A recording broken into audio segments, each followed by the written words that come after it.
Hello, welcome to Moral Politics, produced and directed by Bill Alford. I'm your host, Valerie Tarico, and we're going to talk tonight about gun regulations. Do guns kill people or do people kill people? How often have you seen the bumper sticker? If we regulate guns, are we going to end up at the mercy of criminals or worse, a dictatorship? If we don't regulate guns, are we going to continue to face school shootings and the shootings of public figures and officials? Here with us tonight is Sara Robinson, progressive blogger and gun owner. Thank you for joining us tonight, Sara. It's great to be here, Valerie. So which is it, guns or people? It's both. It's absolutely both. It's a more nuanced conversation. It's a false equivalency, a false dichotomy. And of course we know that there are societies like Canada where you have a huge number of gun owners and none of this problem. And there are societies like much of Europe where you have no guns and no problem. But it's both. So you're saying Canada has the same gun access we have and they don't have the same problem? It's similar, it's not identical. There are no handguns in Canada, or which is to say there are no legal handguns in Canada. Criminals do have handguns, but if they catch you with it doing a crime, that's one of the things you're prosecuted for. No legal handguns? No legal handguns, but of course it's a big hunting culture. So, and it's very rural. A lot of, Canada is a big country and people live way out in the outback. And so, the right to own a firearm is inviolable to Canadians. So many of them do.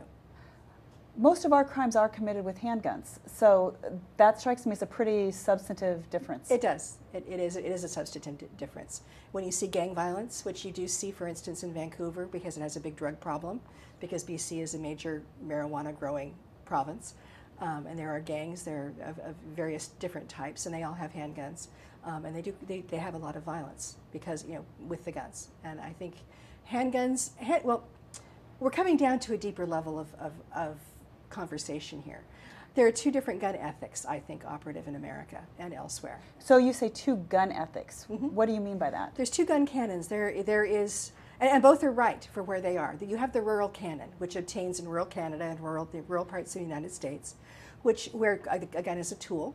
People use it to kill varmints of all different kinds. They use it for home self-defense. They use it for food, to gather food. I grew up in one such outback, and I remember my deer carcasses hanging in the wash house that my father had shot, and this was how we got meat when I was young, and we didn't have much money. So there's that, and people who grow up in that culture, there's a large canon of information that's passed on within families and through Boy Scouts and through the school. Kids carried guns to my high school, yes. I'm sorry, you're saying that kids carried hunting weapons to your high school? Hunting. We had a hunting club. The boys would work on their guns in metal shop and wood shop. You would see pickup trucks with gun racks in the senior parking lot. And in fact, a lot of the teachers probably had guns as well. And nobody ever got shot. Nobody thought about this because the country canon around guns is one of extreme responsibility. I fired my first weapon at the age of 5. And it was not about teaching me how to fire a gun because it was a .44 Magnum and it was big. My father had his arms around me, and I had a massive kickback. And what I learned was respect for a very powerful weapon. That's lesson 1. And everything else proceeded from that. And so very often boys would get their first rifle at 12 and go out hunting, and you were taught to handle yourself in the woods. But part of the country canon is the most dangerous creature in the autumn woods is a city person with a gun. And in fact, this is if you want to talk to country people about gun control, this is a good place to start. Because in the city, you have a lot of people who are packed closely together who are not hunting. They're not getting food. They're doing self-defense, but mostly they're hunting each other. And the odds of a person who doesn't know what they're doing having a gun are very high. The odds of an innocent bystander getting hit is very high because of the density. And in the cities, there is not nearly the place in the culture for a gun. Country ethic, it sounds very traditional, in which people are raised with guns. They are long-barreled guns. There's a familiarity with it. There's a sense of responsibility. There are kind of rituals and traditions for teaching kids about guns, and that it's very different from how city people. It is very different. If you're living in the city and somebody has a gun, it's a dangerous situation, almost automatically. If you see a gun, odds are somebody is going to get hurt. Right. Well, that's what we see all the time right. in movies. If a gun ends up in the news, it's because somebody was doing something with it they shouldn't do. Exactly. exactly. And children in the cities are not raised with this canon. What teenagers in the cities learn is it's really a great way to freak out your parents, which is a very attractive thing. Which is you mean to buy a gun? To have a gun, to be around guns. It makes their parents uncomfortable, and so a lot of rebellious teens are drawn to it for that reason. The country canon takes that element of rebellion out of it, because you've been handling these since you were a child, so what?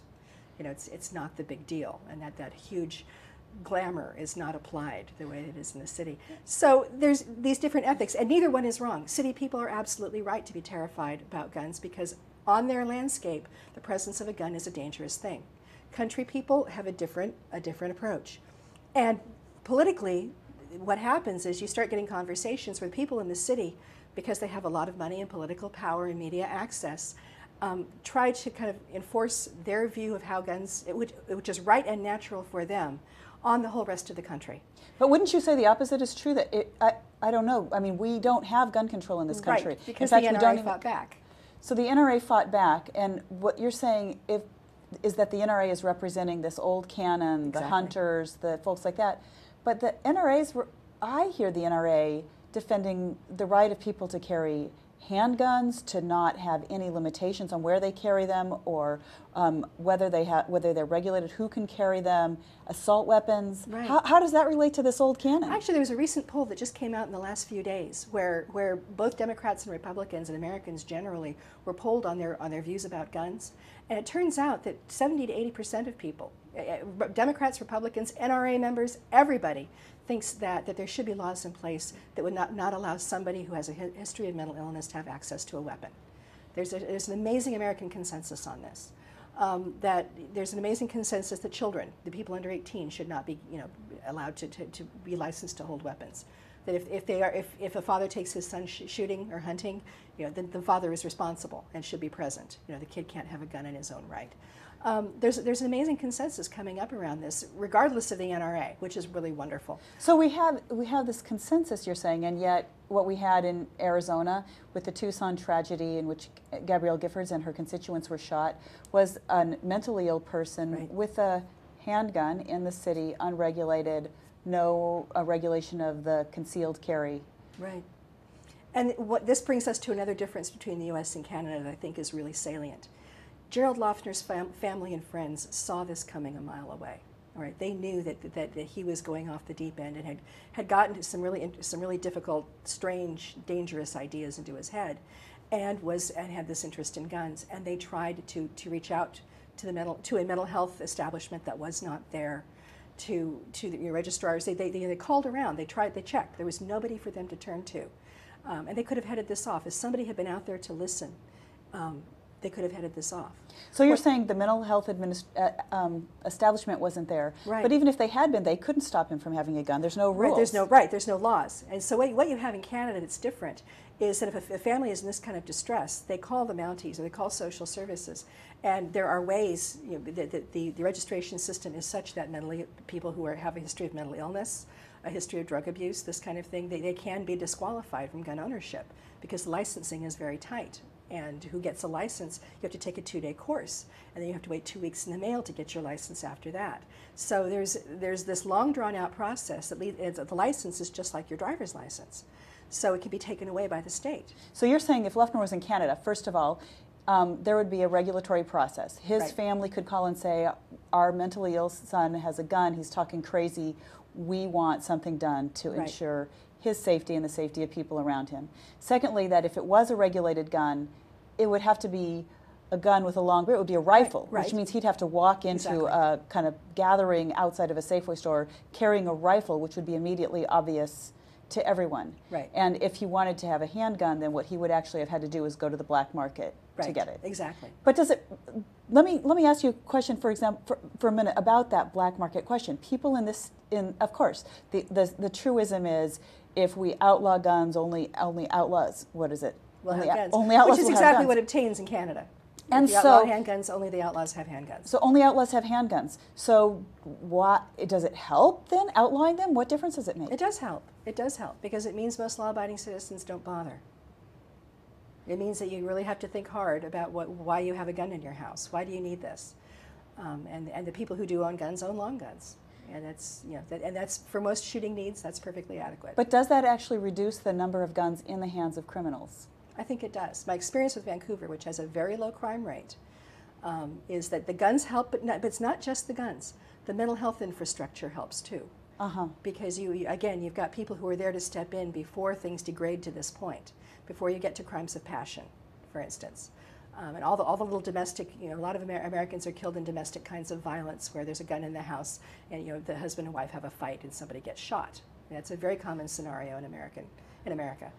Well, and in fact, I think it's the most common scenario, right? Is that they say people getting killed with their own guns, people getting killed by people who know them. Right. So if you're just concerned about the total number of people killed by guns, I suppose regulating actually is going to take care of that piece. Taking the handguns out of the problem is that what people are most scared of is random violence, right? Or violent crimes committed by people who they've never met, who are there to steal something from them, or walking down a street and getting mugged at gunpoint, that kind of thing, or shopkeepers being held up.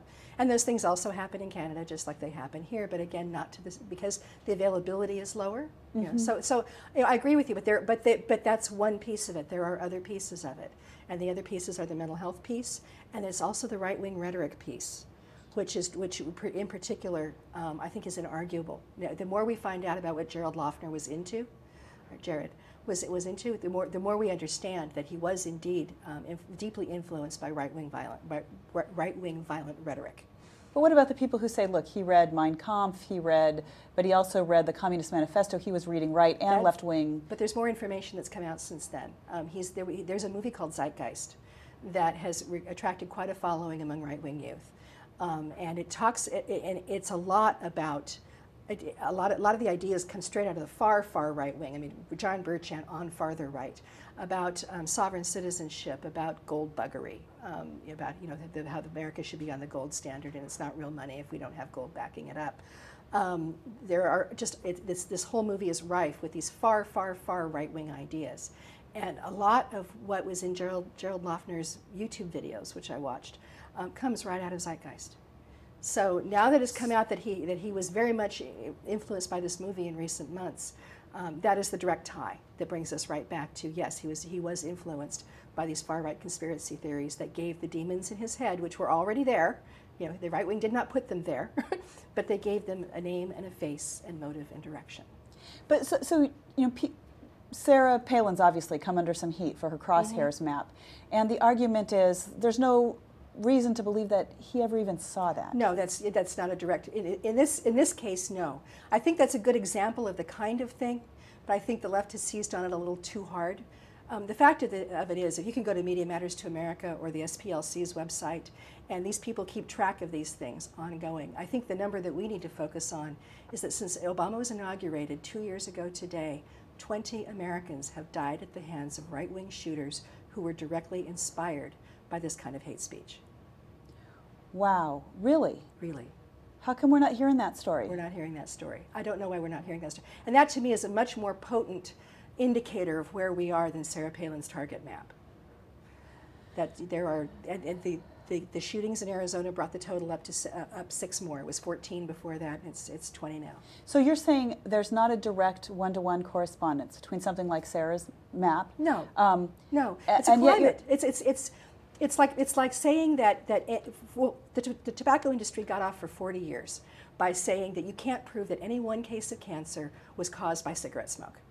We know that the population that smokes gets cancer at a much higher rate, but you can't link any one smoking addiction to any one death. The climate change deniers are making the same trick right now. You can't peg any one climate event like Katrina on global warming, even though we know global warming is causing more and severe climate events like Katrina. So this is that same kind of thing. A person on Daily Kos, a blogger, called it stochastic terrorism. I've read that word, which is a total nerd word. It's a total nerd word, right. What does it mean? But it means it's inherent in the system, that you set these things in motion, the system will deliver the outcome. It's just as a mechanism. And so if you have a highly addicted population of smokers, the outcome will be you will have a lot of cancer deaths. And if you have global warming, the outcome will be that you have these events. All right. So if you create this climate of hate speech, in which in which you have people who are unstable, whose demons need names and faces and motivation and direction. They will take it from this, and they will. If you tell them, if you put a target on somebody's back, that somebody will take you up on the offer. Now, the person who was intending to massacre folks at the Tides Foundation in the summer, right. I'm blocking on his name, he very clearly attributed yes. His guidance to Glenn Beck. Yes, he did. And at the same time, he said Glenn Beck never talks about conspiracies. He never tells us, to go hurt someone.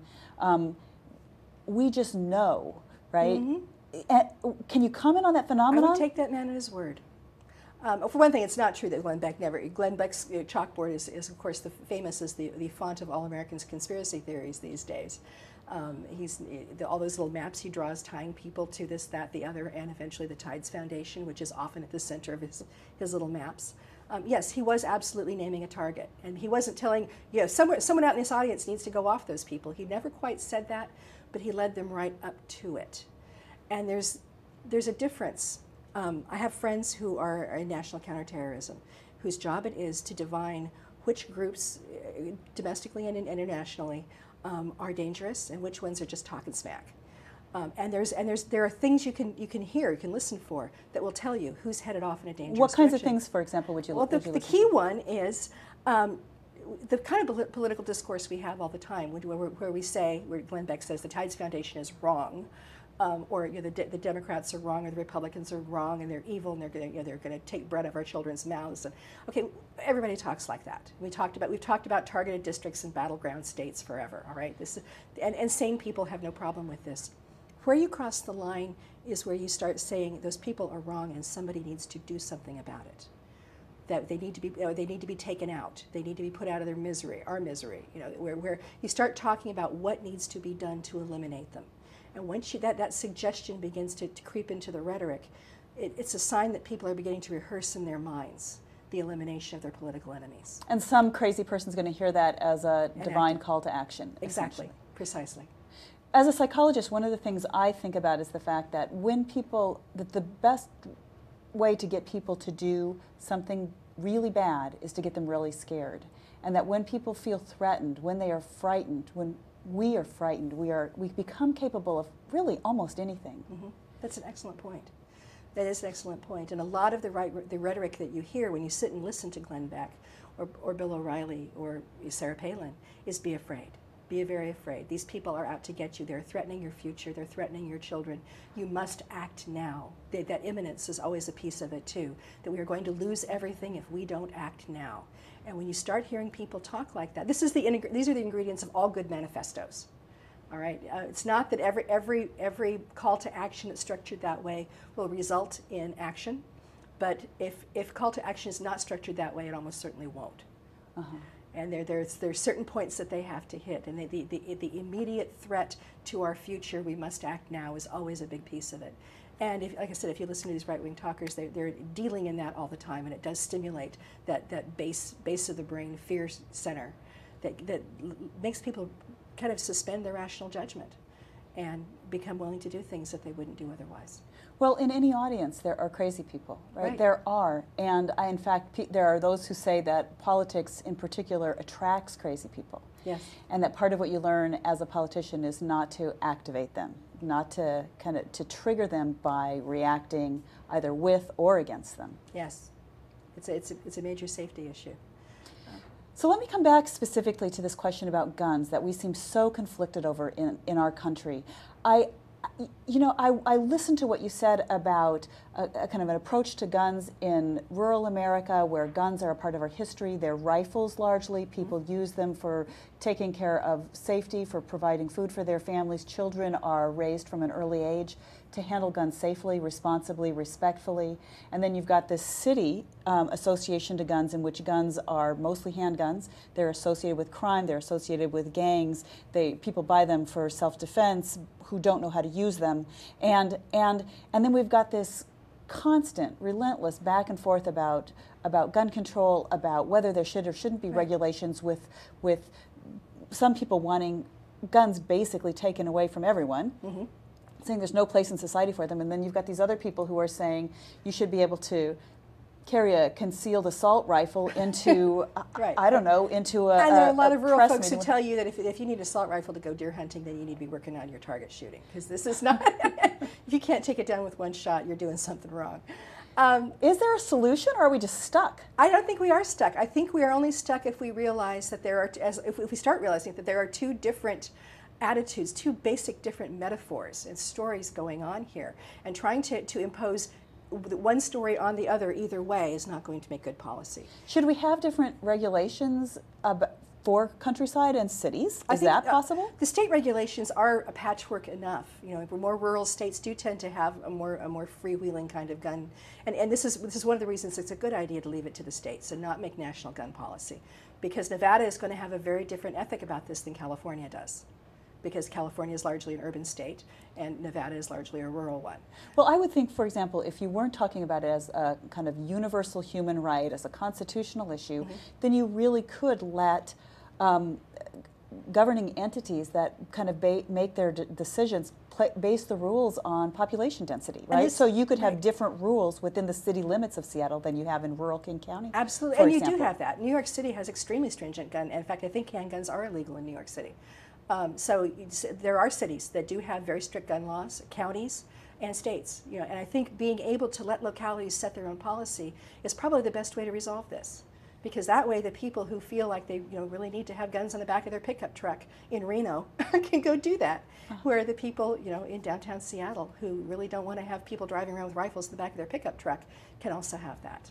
And I think what happened in the 70s was you got to a polarization point where the gun control advocates got, especially through the early 80s with the Brady Bill, got a big head of steam going, and the NRA, and they scared rural America to the point where they all joined NRA, which really catalyzed the red state right as we know it now. This was the issue on which it was built, and we underestimate the degree. Well, to it's which one of the three Gs, right? Gods, guns, and gays is what we're told. And the NRA was huge in really kind of bringing together this red right-wing coalition that we have now. Does the NRA speak for their membership? I'm not sure they do. My father was a life member of the NRA, and I know that he thought a lot of their policies were over the top. Again, this assault rifle thing. This is my dad talking. If you need more than one shot to drop your deer, you don't have gun control. That's gun control. So ironically, the gun control is using two hands message. I mean, there's some grain of truth in the fact that what they're saying is in rural America, gun control is being able to manage a weapon well and responsibly and accurately. Right. And the thing of it is everybody in rural America knows that there are people, even in their own midst, who should not have guns. And if you come to the people who subscribe to the traditional canon that way, and you point out that do you want your ex-brother-in-law who beat your sister up and to the point where she needed a restraining order, should he have a gun? Maybe not. Your neighbor, the meth head, should he have a gun? Maybe not. And so when you talk to rural people that way, they'll go, oh yeah, I can name half a dozen people in town who I would not trust with a firearm, should not have one.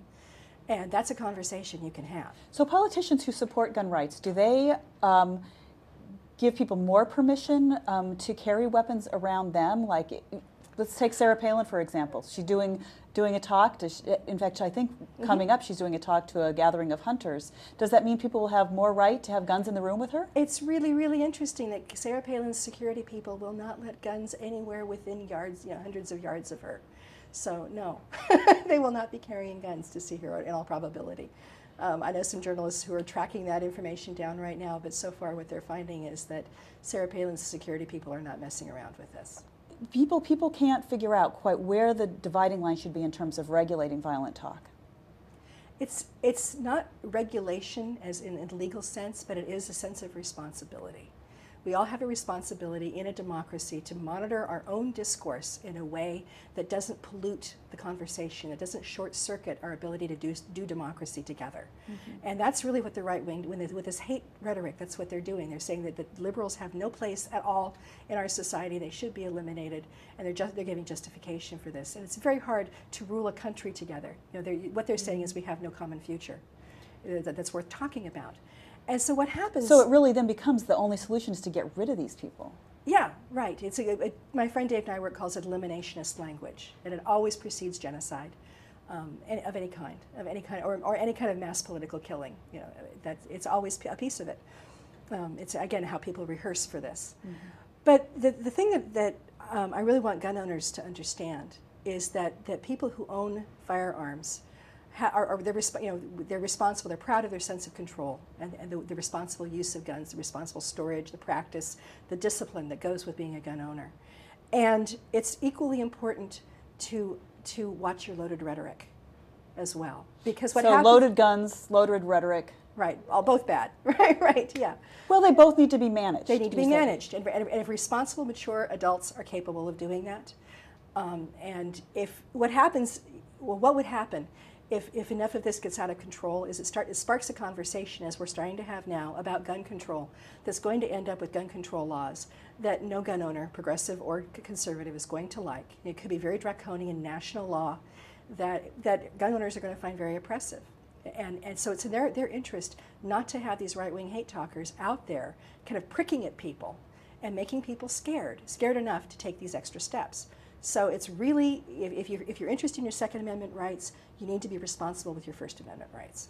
I think with my children, for example, that I'm always talking about responsibility and privilege being two sides of the same coin. Exactly. And if you want any object, whether it's a pencil, or a gun, or a car, you want to be able to manage it. You have right. to manage it responsibly. And as with children, I say, if you don't manage it responsibly, I just take it away from you. Exactly. And of course, I'm an autocracy in my own home. But the reality is that as a collective, we end up having to have that same kind of conversation. Right. That the only way we really can have our freedoms is in the context of people using them responsibly. Right. It's all about personal responsibility in the end. And we have to we manage our guns, we manage our language, we manage our automobiles. And this is what it means to be an adult. And I think where we need to leave this is we need to call everybody to the table to be their best adult selves. Sara, thank you for joining us. You're welcome. I hope we see you again as a guest on Moral Politics. I would love it.